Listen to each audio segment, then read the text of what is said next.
Sebastian Ruiz and Jeffrey Glossner in the 142-pound catchweight division. Sebastian Ruiz, 2 wins and 3 losses. Not necessarily the best record, but he is going to have the height advantage and the reach advantage.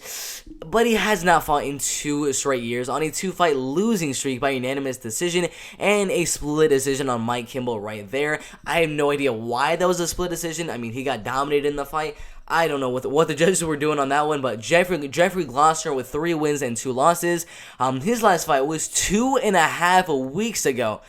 Crazy. Before that, fighting 3 months ago. Before that, fighting 2 years ago. So he's fought in a lot more recently than Sebastian Ruiz, who has not had a fight in about 2 years. So Sebastian Ruiz in this fight is going to go out there, try to keep range, use that height and use that reach. Leg kick, body kick, head kick, leg kick, body kick, head kick, leg kick, body kick, head kick over and over and over again. Put out the 1-2 over and over and over again. That's just the main game plan.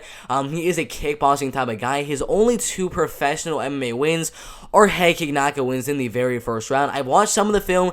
That's all he's really trying to do. He's not really trying to box with his opponents. He's trying to keep range and land the kicks and try to knock you out with them.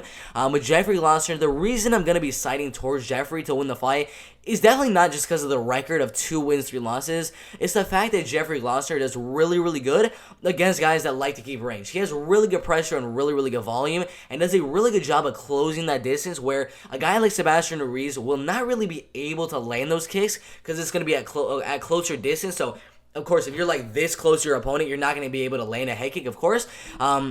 So that would be the game plan of Jeffrey Glossner, to close that distance, throw a lot of volume, a lot of pressure on Sebastian Ruiz, and just overall try to use that to win the fight by a decision. If you're talking about the grappling and wrestling game for Sebastian Ruiz and Jeffrey Glossner, it's pretty even. Neither guy really has the best wrestling or grappling. Jeffrey, I mean, he got controlled a little bit in this fight with Anthony Jimenez. Sebastian got controlled a little bit in the Mike Kimball fight, but either fighter doesn't really have the best grappling or wrestling.